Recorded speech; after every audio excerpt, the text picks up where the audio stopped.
Hello, everyone. Welcome to the 14th session of the British Council's ASEAN Teacher Webinar Series.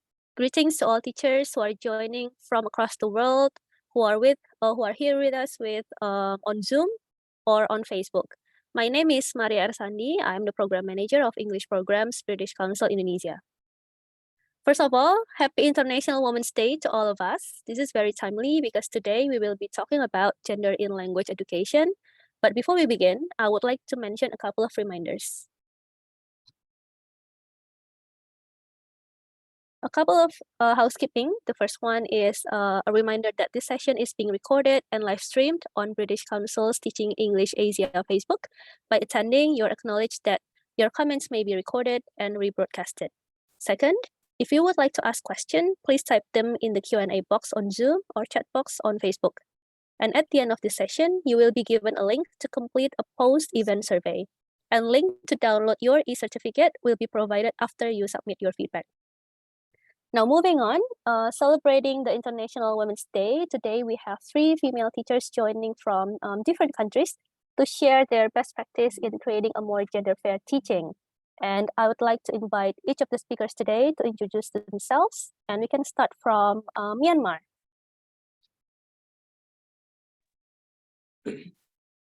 Yes. Hello, everyone. I'm Nang from Myanmar, and I'm a teacher of English, teacher trainer, and women empowerment and development trainer with the British Council for many years. So I'm very happy to take part in today, especially on International Women's Day. And nice to meet you all. Thank you, Nang, and welcome to the session. And second, we have another teacher from Viet Nam.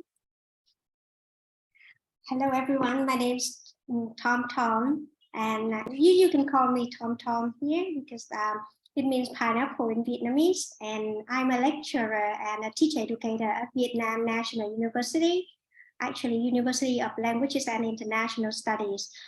We have been working on teacher training, EFL teacher training, and I have been working for 22 years now, and it's my great honor to be here with you, to be present on this International Women's Day. Happy to everyone. Thank you, Tom, and thank you, Nang, for joining our session today. I'm sure it will be a great discussion that we have today. Actually, we have another teacher from Indonesia called Dharma, who will hopefully will join us shortly. But now, let's just enter the main session of today's webinar. We will be talking about gender in language education. A little bit of the intro. I think we are all aware that gender equality in education has become a global priority. And there's no question that education systems that treat girls and boys equally are good for the learners, and also for schools and for society in general. And to try and solve these issues, teachers, schools, and governments and other agencies around the world are all taking actions to promote gender equality. And one method of doing this is to focus on what actually happens inside our classrooms when it comes to gender. And to help you teachers to make your teaching more gender fair, the British Council has developed a free online course with the same title, Gender in Language Education. And our session today is actually to welcome the start of the online course, which started yesterday actually, and to introduce everyone who's joining today on the topic, gender in language education. Now, to start the discussion on gender in language education, we'll start with what kind of barriers that teachers usually find in their own context when it comes to educating boys and girls equally. Now, I will right away invite our speakers today to answer this question. We can start with Tom probably. Tom, can you share what kind of barriers that you think you or teachers find in common around educating boys and girls equally? Actually, I have been in any class with mostly female domination since I was in my primary school, and normally we have more girls than boys, especially in a language class. And I think the context are similar in many parts of my country, in Vietnam, and maybe in many other Asian countries as well. And another one of the greatest challenges that I always face in my classroom is that because of so many girls in the class, so girls seem to be more active in the classroom in any of the activities, and while boys are less pronounced And sometimes in any group task, we hardly see the boys, they hardly raise their voice, and they seems to be, how to say, to be outnumbered, and to like they are influenced by their female peers, and in that way, sometimes in the classroom, it's very difficult for us to conduct the activities and to measure the students' performance. Yeah. I see. That's very interesting. I think this has set an important point for our discussion today, that when we talk about gender equality or gender balance, we don't only talk about empowering girls in the classrooms, but also boys actually. So it's not only about girls or females, but it's all about equality for both girls and boys. Thank you, Tom Tom. Moving on to Nang. Nang, what from your context, what kind of barriers that you think are found in common for teachers in educating boys and girls equally? Yes, in order to educate boys and girls equally, at the very first time, we have to educate people, especially for boys, and to understand the real understanding of gender equality is not feminism. It is mainly focused on inclusive participation and collaborative participation. This is for highlighting on the differences between gender equality and feminism, as well as the equal opportunity and equity. So in that case, we have to consider for the equal opportunity, equality, and equity. So in terms of Tom Tom's talking point, so the number of girls are more than the number of boys. This is very natural in our Asian countries. So in that case, when we invite the students to come to participate in the classroom activities equally, so in that case, the number of girls are more than the number of boys, even though we provide equal opportunity. So we have to consider for the equality, 20 boys, 20 girls. So in that case, what about the proportion? 1:1 is equal, but for 40 girls and 20 boys, the proportion is not equity in terms of the criteria. So that's why we have to consider for the equity, equality, and equal opportunity. Thanks, So Nang. That's very important points, that gender equality is not feminism, but it's more about inclusive participation and collaborative participation. Yeah. So thank you for that. Now, continuing from that point, let's go further into the classroom practice, specifically on gender representation in teaching materials. Nang and Tom Tom, what can you share about textbooks that are used in your countries? Do you think they are gender balanced enough?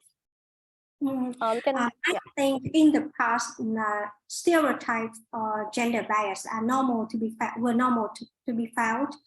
We can see a lot of photos or pictures with like a family context where mothers are doing housework or cooking while dads are watching the TV. Or in some context, when we talk about the girls, also the girls seem to do some very girly activities, while boys seem to be more active in some maybe sports or games. So I think that's what we normally find in any textbook. But it seems to me now that in my countries, we have adapted and we have some kind of curriculum transformation. And now the textbook seems to be more gender balanced. It means that the authors of the textbook seems to focus more on the awareness of gender balance, and they try to integrate the underlying message that gender balance should be paid attention to in language teaching. It is not just a matter, an issue in the classroom, but it comes from the our real life context, and it should come from the classroom to the social life and back and forth in that way. So I do think now textbooks are more gender balanced and focus more on gender equality, because I believe it is one of the we call it the Sustainable Development Goals, SDG number 5. Yeah, that's very interesting and encouraging to hear that at least in your context, in Vietnam context, that nowadays textbooks have become more gender balanced, and in the past we might find more stereotypes and biases, and I think it is important, at least for teachers, to be able to identify those stereotypes and biases so that they are able to address it in the classrooms. Thanks for sharing, Tom Tom, and welcome to Dharma joining us representing Indonesia. We are now discussing about classroom practice, specifically around gender representation in teaching materials, including textbooks. And we were talking about whether in specific country contexts that textbooks are gender balanced enough. So Dharma, do you want to jump in and share for Indonesian context whether you think textbooks in Indonesia are gender balanced enough? Okay, thank you very much, Maria, and good early morning from United States. Hi, Tom Tom. Hi, Nang. It's very interesting to talk about like how gender in teaching materials, like in textbooks and also in classroom management. So my background is I'm teaching English in university, and also I have been taught in kindergarten as well. So looking for the level, actually every level has a difference, especially how the teaching materials, how the textbooks on it. I found it in university level, it doesn't have any challenging yet because basically the teachers created the material. So we only, we gave the students like textbooks, several sources, but when we bring it in the classroom, we created like we create our own. I'm so lucky because 2 years ago we have gender studies, gender and children studies in our university, and they already gave training to all the not all the teachers, but several teachers, several lecturers there, and how to put curriculum in our subject. So I am teaching interpreting. So how do I put it in my interpreting is, especially when grouping, for example, I will mix between women and men, because generally the students in my classes, they are from boarding school where they separated between male and also female. And when we make it together, it's quite challenging also for them, because there is it has a cultural values, there is a cultural side in it, and also there is still like religious, they are not accustomed to do it, especially in earlier semester. So but when I'm doing it, I found that it is diverse, the information and also the class is diverse, and the result of learning process is very diverse. So I put the textbook as the method in the classroom, but it's different from in the kindergarten. Especially if you see like students carnival, for example, they like pilot, especially for male students, and stewardess, and also for female. So when they see it, they will put it in my mind, okay, pilot is only for male and stewardess is only for female.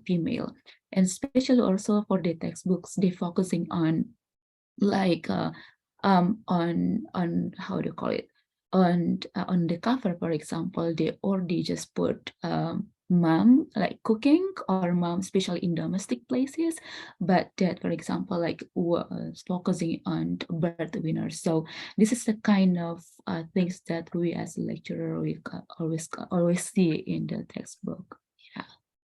Yeah, thanks, Dharma. I think it's important for you to mention, also to emphasize some key points that previously have been mentioned by Tom Tom and Nang as well, to encourage teachers to do combined activities among boys and girls, and not to separate them, to create that sense of gender balance in the classrooms.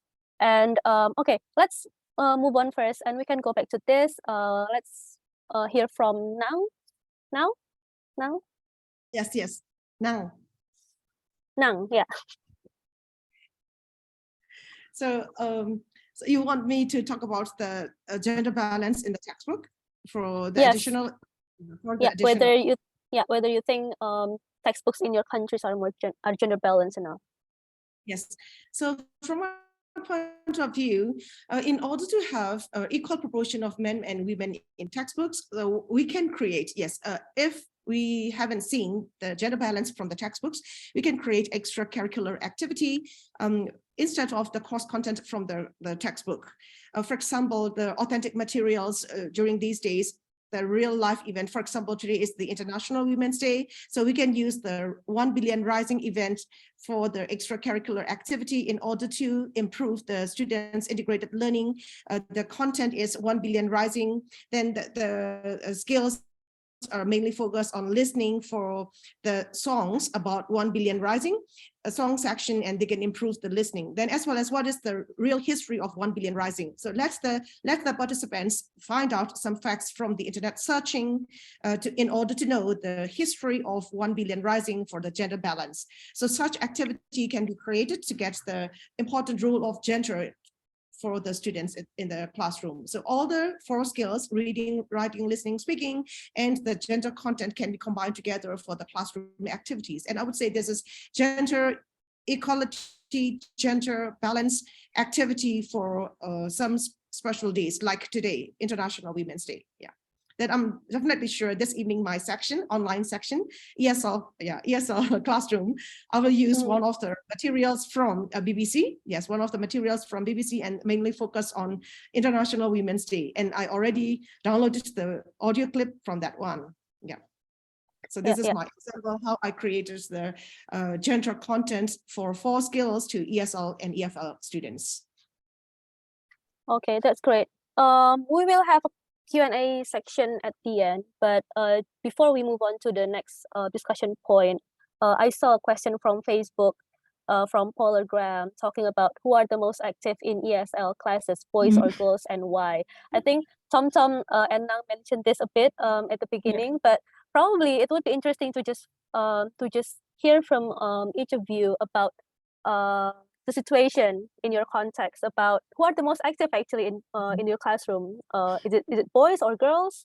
And it will touch back on what Tom said, that the importance on not only empowering girls but also boys. So yeah, what do you think, Nang, Tom, and Dharma?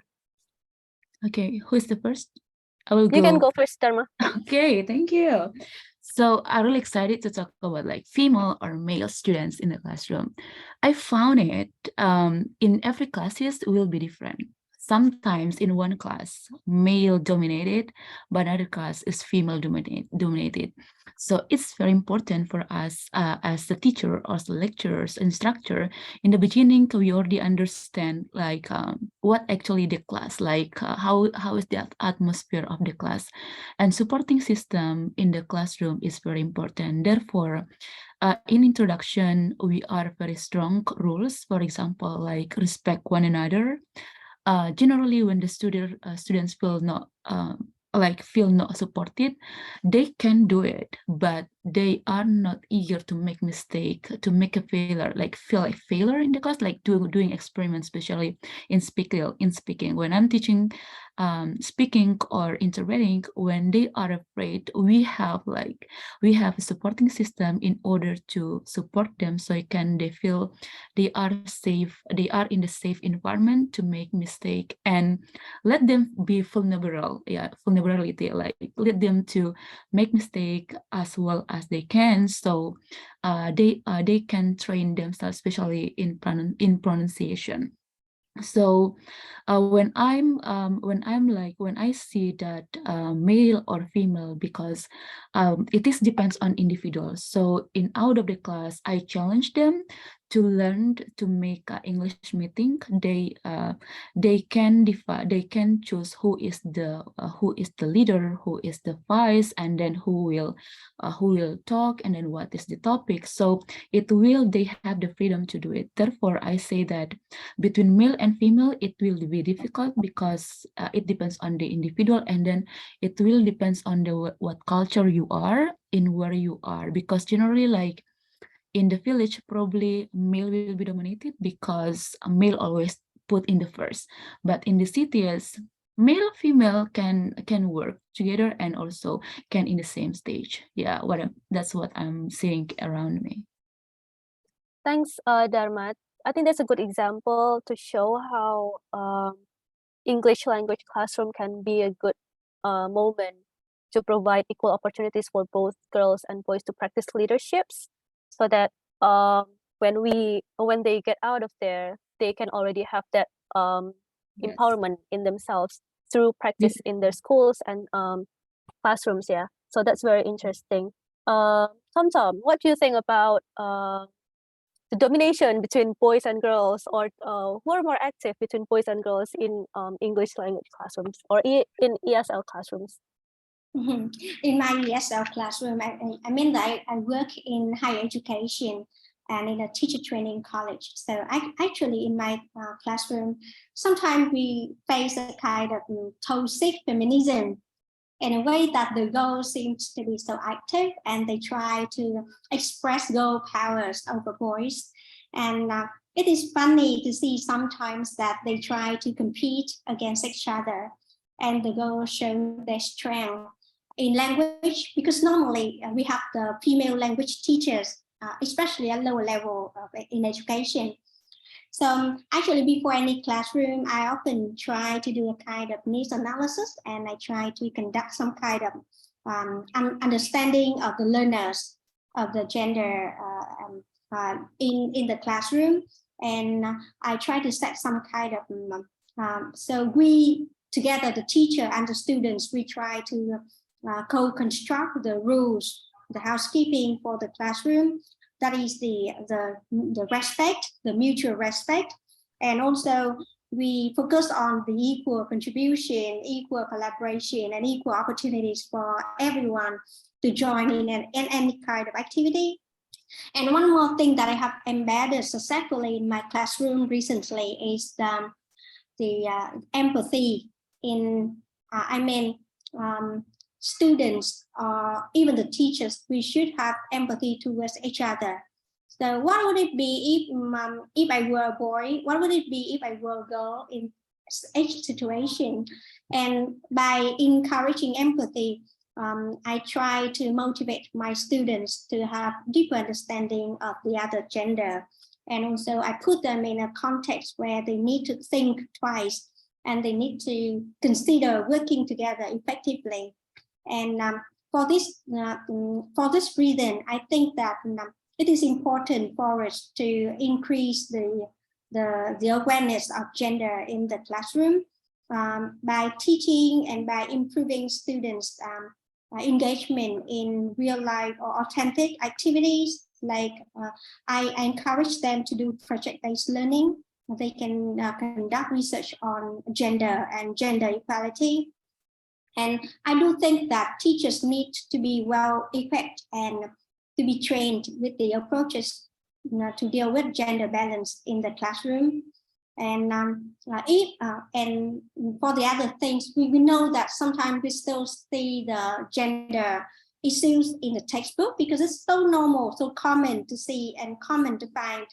So in that case, we do not just pay attention to the textbook as just a source, but we pay more attention to the textbook and the curriculum, and to adapt and adopt suitable activities to balance any barriers. And that's what I think about some principles of teaching of gender education here. Yeah, thanks, Tom. I think we can get the echoing messages that it can be different for each class, yeah. Some class can have girls who are more active, and some class it can be the boys. So it's really important to know your classrooms, know your students, so you know how to what to do to empower them equally. Lastly, Nang, what can you say about this? Yes, I think of 4 stages for this question or this statement. At the very first time, as Tom said, yes, I strongly agree with her. We are going to set up the core principles of inclusive participation and let the students know about it. So this is very first and foremost thing I'm going to do. Then the second one is I mix the group, not men only, not women only. So mixed group for their group work, and they can create team spirit. Then one more thing, instead of competition, so I'd like to create collaboration and cooperation. So men and women, they both can collaborate and cooperate in their group, and they can create their team building, team spirit. So after getting that team building, team spirit, and the important role of gender equality in education, the students can use integrated learning. As for the course content, course material, the teachers are responsible to choose for the target students' needs. So this is for the second point, integrated learning. Then the first one is set up core principles and inclusive participation and let the students know. Then the second one is the teachers have to create or have to use gender content in their integrated learning. Then the third one is authentic materials are, yes, very useful to empower students' active participation because authentic materials are mainly focused on today's world situation, today's world's problem solving. So my preference is for the extra curriculum activity for the warm up in their section. And this is very useful for the third one. Then the last one is, as for the teachers, we'd like to know whether the students can realize very clearly whether the students can apply the knowledge gained from the classroom to the real world. So that's why the last one is, after teaching about gender education, let the students write, feel free for the journal entry, mainly focus on their understanding of gender education and group work participation. So what about their role? What about their personalization and experiential learning in terms of their the classroom experience? Then in the future, how will they apply? And I'd like to know their journal entry as a teacher. So 4 stages I'd like to do for this this one. Yeah, that's a very nice bridge to get into practical tips, I would say, for teacher. How can teachers promote gender equality in their language teaching? So there are, I think, 4 tips that you've mentioned that can be, I think that can be tried for teachers in their classrooms. And now, Dharma and Tom, do you have any additional tips around, or what can you share about what teachers can do in the classrooms to promote gender equality in their language teaching? Dharma, probably? Okay, that's very interesting. I mean, like about the gender equality, and as I also remember when we do like grouping inequity. So as a lecturers, I think it's very, I'm like, when we talk about teachers, we are not talking only about like one person, but it's talking about like bureaucracy. So it is important for institutions to educate, like to give the information how is the gender equality, because when talking about gender equality, it's not only putting in curriculum or in text material, but it's also how to put it in, interact with them, like asking them who can do this, when like focusing on female only, when they raise up their hand, and then when the boys just silent, we have to be sensitive actually, because generally when actually the male students can do it, but they feel like, that's easy, let the girls do that. But it's not the point actually, but how to make all of them can collaborate, as Nang and also Tom say, that it's about cooperation, it's about collaboration. You share what you have known in the classroom, so all the students, whoever they are, they can learn from you. And also that's the first. And the second one is I think like the trainings and like method, like class management training between peer, like teachers and teacher, how Nang, for example, apply it in the classroom, Tom apply in the classroom. I think we need their space learning from another in order to apply, because I interest how Tom and also Nang, and I want to play it in my classroom, that I haven't applied it. How is the cultural place on it, especially also religious, especially for us in my university. I am Islamic university, so we are really focusing on heterosexual point, like female and male only. So we're focusing in on it. And the last one is very important to know the culture, because in the class, for example, they are very diverse.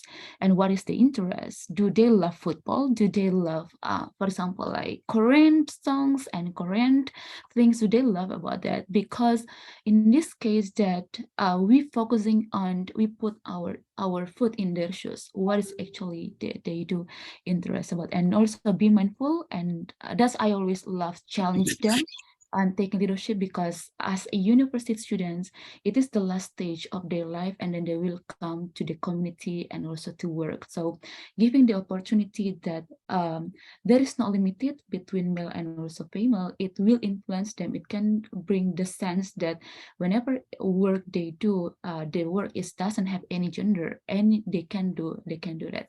Yeah, that's what I my thought. Thank you. Thank you, Dharma. it's very interesting because not only you mention you encourage teachers to do combine activities for both boys and girls to promote collaboration in the classrooms for students for both genders, but also collaborations between teachers as well to start discussing more, to start learning from each other more. So I think I hope that today's webinar can be a sort of a good an example for teachers to share from one another, to hear from one another, and probably I believe that we can always get some tips from other teachers that we can always try in our classroom. So that's really interesting. Thanks, Dharma. Tom Yeah, Tom, what can you share about what are your tips for teachers to promote gender equality in their language teaching in the classroom? So I have agreed on most of what you have discussed, and I think that we can learn a lot from each other. But my top tip here, I just want to focus on one word only, and that's from emotional intelligence. And I want to focus on the word empathy.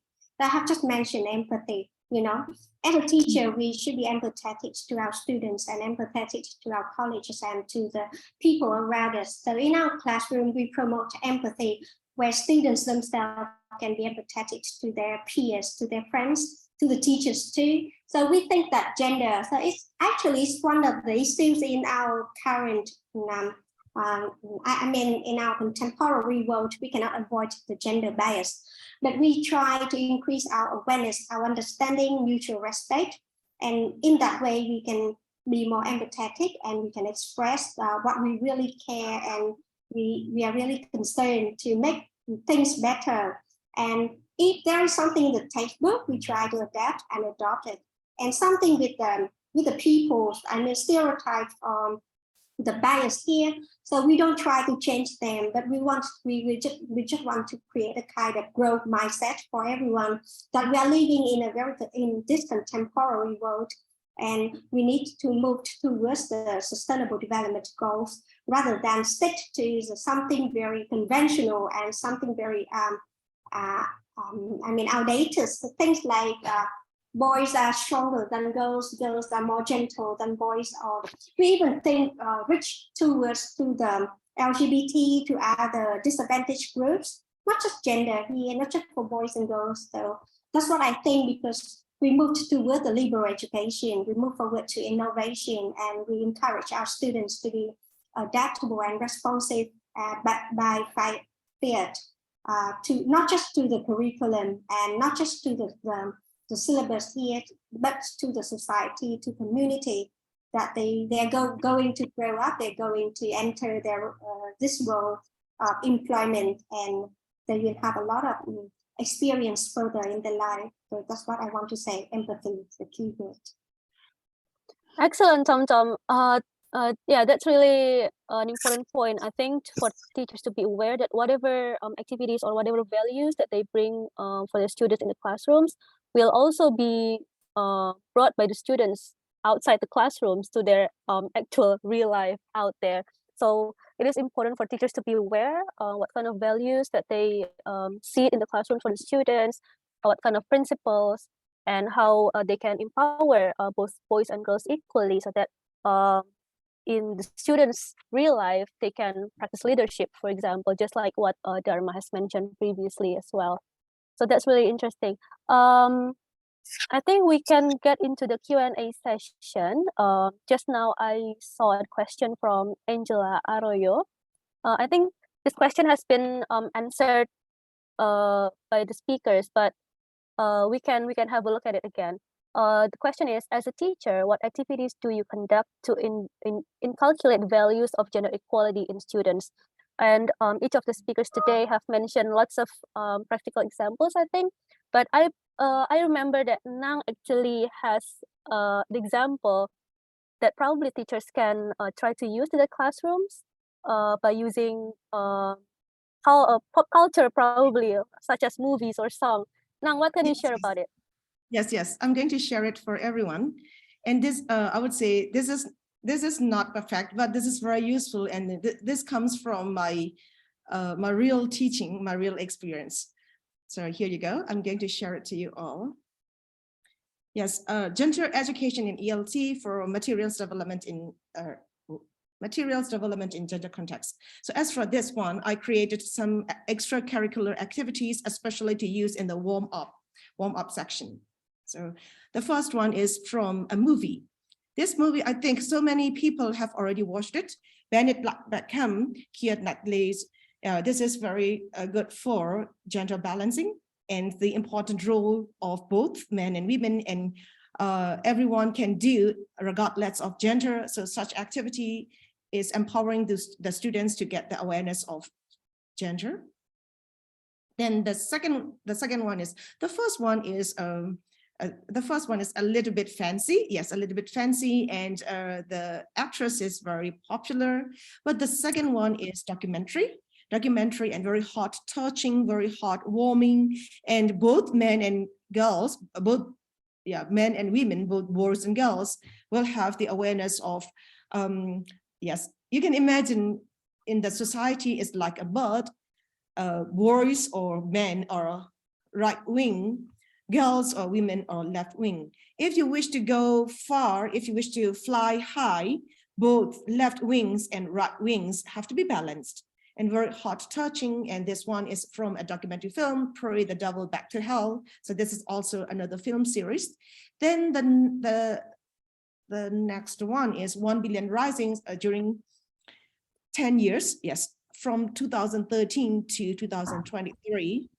In that decade, what have been doing for both gender equality, gender equity, and equal opportunity, so rights for freedom. So that for that one, when we teach reading skills or internet searching, so let the students do for their group work participation. Yeah, those are about the links. What is 1 Billion Rising? Some people may be curious. Yes, it starts from 2013 to 2023, kind of.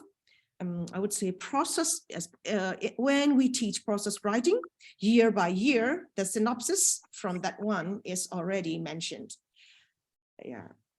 Then as for Tom words, sympathy, empathy, mutual respect, this short film, it's about 5 to 7 minutes, but very effective to get the awareness of the gender ratio. Yes, gender ratio, gender equality, equity, and equal opportunity again.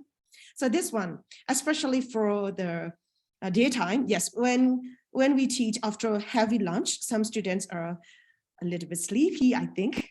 So in that case, in order to get the inclusive participation, this one is very energetic, very motivated, and that song is kind of dancing song. Yeah, so after listening to that one, oh, everybody wants, yeah, I would say everybody, almost everybody wants to dance, and this is effective to teach pronunciation, so schwa, word linking, schwa, word linking. Then Emmeline Pankhurst for the comics and BBC News.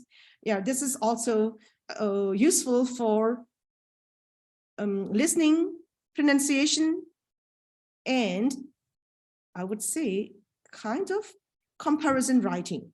Yes, comparison writing during that era and during 21st century. So yes, comparison, compare and contrast. So those are about the additional information or extracurricular activities, or in order to get the awareness of gender. So those are for everyone who are interested in, everyone who is interested in gender education in English language teaching. Yes, I would say materials development in gender contexts. Yeah. Thank you, Nang. That's very interesting. We'll just jump into the Q&A session. There's one question that I think is related to what you've been talking about, and also the example that you provided now. It's from Maria Teresa Rodriguez. The question is, in the development of curriculum, how can you integrate gender language or gender equality? Can you give us some examples on how to integrate this? Thank you very much. I think we already addressed that curriculum can be somewhat a limitation for us, for teachers, to promote gender equality. And what's important is there are a couple of examples that you have provided previously. For example, Dharma, you mentioned about looking for some supplementary external resources, but also pay attention to whether it suits the culture of the students, and ability to adopt and adapt those additional resources. But Tom, Nang, and Dharma, is there any more you can say about this? How can you integrate gender language or gender equality into the curriculum that can be sometimes probably limiting teachers' movement in the classrooms? For me, I help the students to conduct research. So we have kind of project-based learning and problem-based learning, and now we also focus on scenario-based learning. So in this way, I give students opportunities to investigate into a problem that they may find interested in. For example, let me share what we have done in our classroom. We have the so-called course here, English for contemporary themes, topics here, and gender is one among those themes. And we have different themes here. So for example, for this group, they focus on race and gender. So the topic, they want to investigate the viewpoints towards LGBT community. So they need to find the topic statement and also the questions there. So I asked them to find sources, the information from the newspapers, from the media, from the TED Talks, things like that. In that way, they need to read, they need to listen to, and they even need to watch. And they work together to analyze the sources based on a checklist of 25 points, whether the sources are valid or readable or not. And then they need to define the stakeholders and the participants so that they can find out the viewpoints here. So they choose the students, the high school students, and the number of participants here. So it is kind of project-based learning, but also experience, like learning by doing, because they will have step-by-step guides every week by the teachers. And they also learn how to use the opinion gathering tools. It could be in terms of a mini survey or a kind of semi-structured interview. I mean, here we use the word survey and interview, but actually it's very simple. And then they learn how to design the questions for the tool here. And then they learn how to report the data using the language. So in this way, it is not just speaking or writing, but it is integrated. And it's not just about the language skills, but also other soft skills and transferable skills, like they will work in a team, they need to do something with problem solving, with critical thinking, and then they can do something with the data here. And finally, they have a data report like this. So this is their report, for example. So here, so they have kind of introduction, background information, the method they use here, and some information very basic here, and some findings and discussion. And of course, I have to say that because my students are the English majors and they are trained to become teachers. So these are the first year students. But I think this kind of subject and this kind of course help them to be more, to empower themselves, to provide them with more agency in study, and then they can do research on their own, and they can learn from that.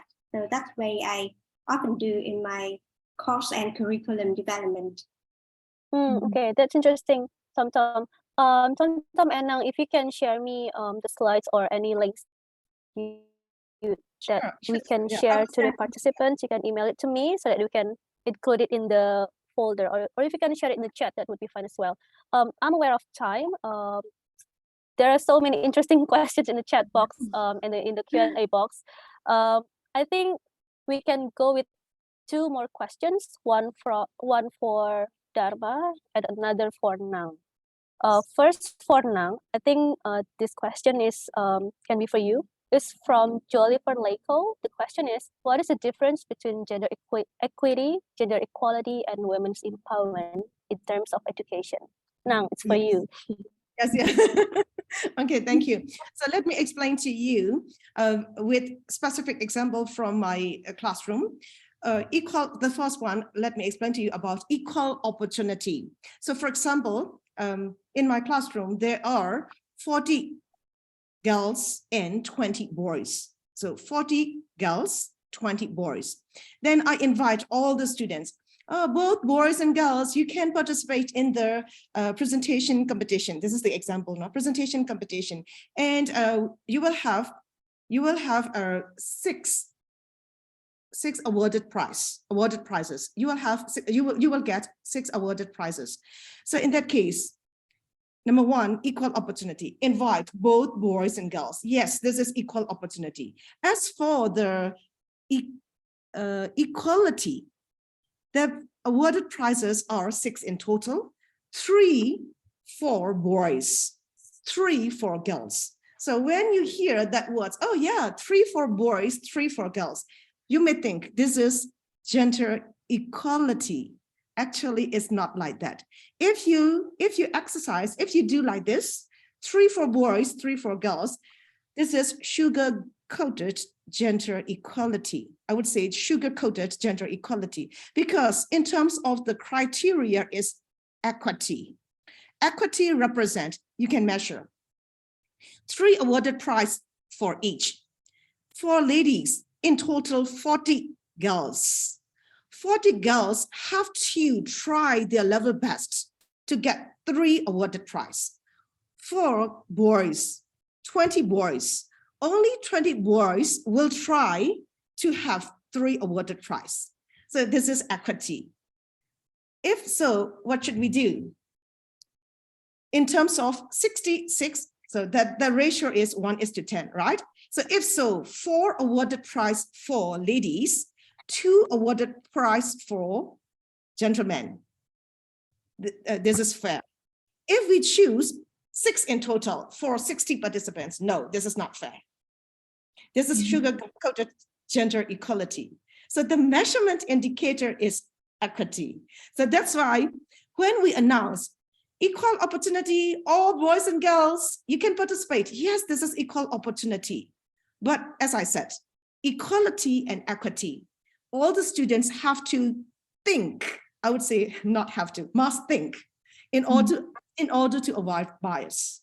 So this is the important rule of equity, gender equity, rather than gender equality. So those are the gender equity, gender equality, and equal opportunity. Thank you very much for explaining to you all about this, because this is kind of a little bit forgotten. Yes, a little bit forgotten.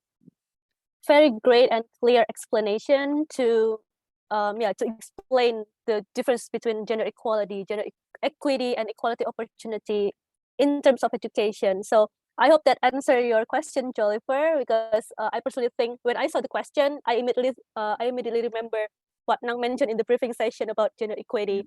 So that's really nice that we can touch upon this. Last question, I will give this question to Dharma, because I think we will be able to see some context relevance with what we have here in some parts of Indonesia. This question is from Nashima binti Mat Razali. The question is, I teach in an all-girls primary school. Having attended an all-girls secondary school, I felt awkward around male students when I entered university. What can I do in my English class to address the lack of male students and impart an educational experience that is more well-rounded to my female students? What can you share about this, Dharma? Okay, so just make sure that having internet. Okay.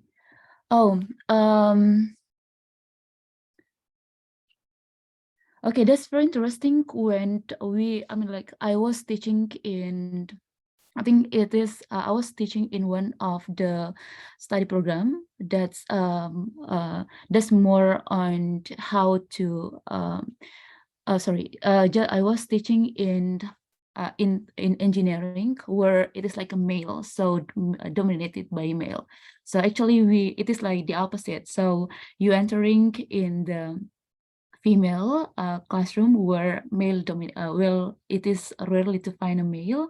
And then when I I found out at that time, I'm teaching in engineering class where it is like focusing on male dominated. So even though I think it's very important, even though they are not, there is no like female or lack of the female or male students, I think it's very important to promote about gender equality, such as in the classroom or in the way we or in the text that we provide. For example, I will show you this. One of the students' assignment. Let me check it if I can show this. Okay. Okay, so this is one of our assignment when we talk about language acquisition. Actually, there is no relationship with the gender. There is no, I mean, like there is, but it's we don't talk about like women and male actually here. This psycholinguistic.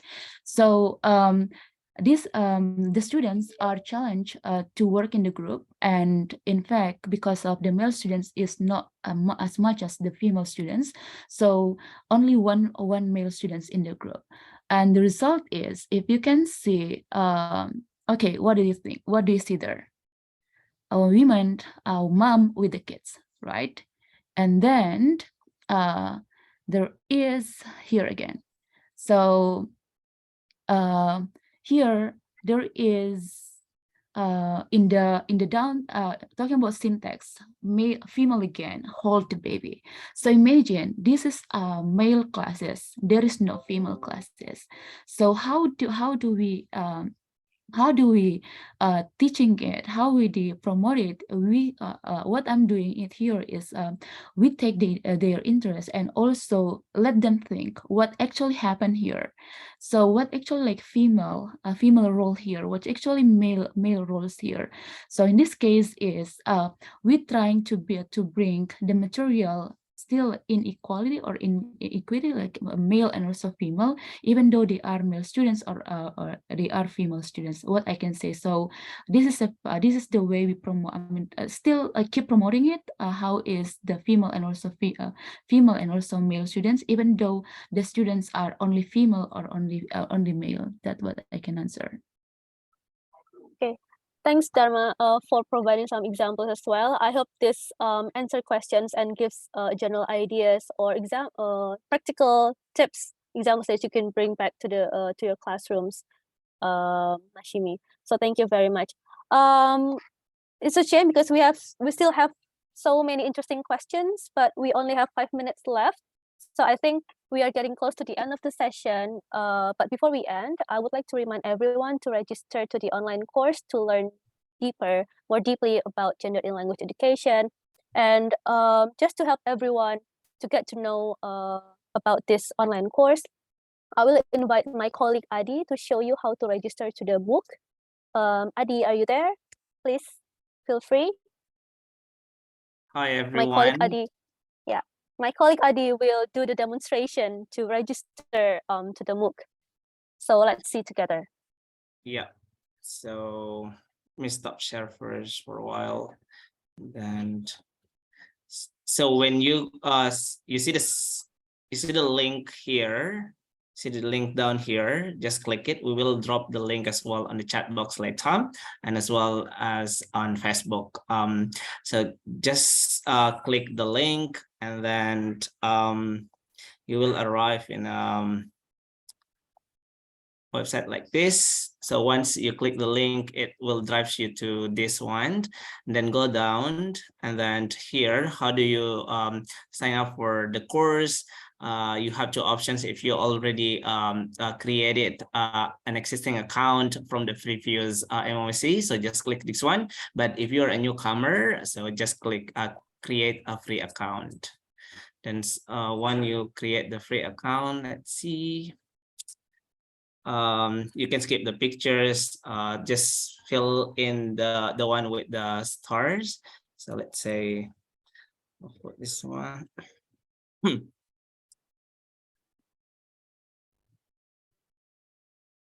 And then I'll say I'll add it off. Yep.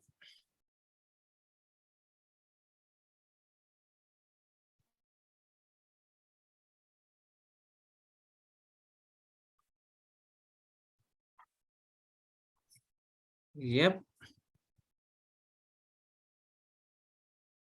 Oops.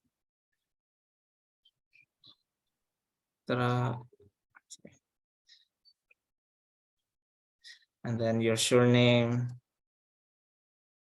and then your country. So I'm from Indonesia, so I'll go with Indonesia.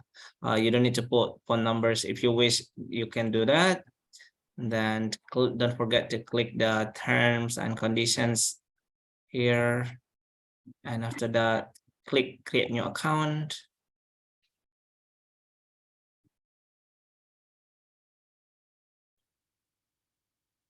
And yes, so you got a new account. So you're I'm logged in as log into my account, and then you go back to this one. And then how do you join the course is after you log, click or tap visit our course websites.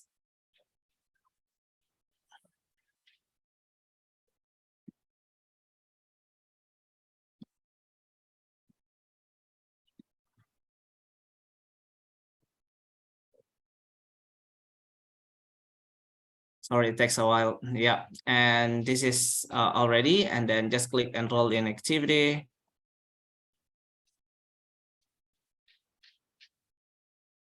And then successfully enroll. Yeah. So that's it, Maria. It's simple, right? So Thank you very everyone much, Adi. joined. Yeah. Yeah. Back to Thank you, you very Maria. much, Adi. Yeah, you're welcome. Okay, so everyone, I hope this our today's session has encouraged you to learn more deeply about gender in language education. And please feel free to I do encourage you to join the MOOC, which will be free for any teachers around the world to join, and you will receive certificate as well at the end. Adi, if you can please share the slide as well. The online course will last for 4 weeks, and it has started yesterday, so you still have almost 4 weeks to complete the online course. And before we end the session, I would like to thank all our speakers today who have shared their experience, stories, and best practices. Tom, Dharma, and Nang. I've learned a lot from you, and I believe everyone who's joining us today also have learned a lot from you. Thank you very, very much for all your sharing. I hope we can meet again and discuss more deeply around gender in language education. And I hope there will be opportunities for us to address questions that we haven't got to touch this in the session. But thank you very, very much for your participation. And thank you very much as well for all the teachers who are joining us today, either from Zoom or Facebook. I hope that our discussion today inspires you to keep building a more gender-fair teaching, because you as a teacher play an important role in shaping the future of your kids. And now to end the session, I would like to ask you to kindly give us your feedback through this link that will be shown in the screen.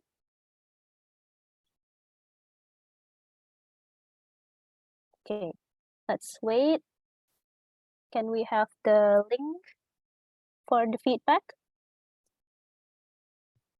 Okay, so please do submit your feedback.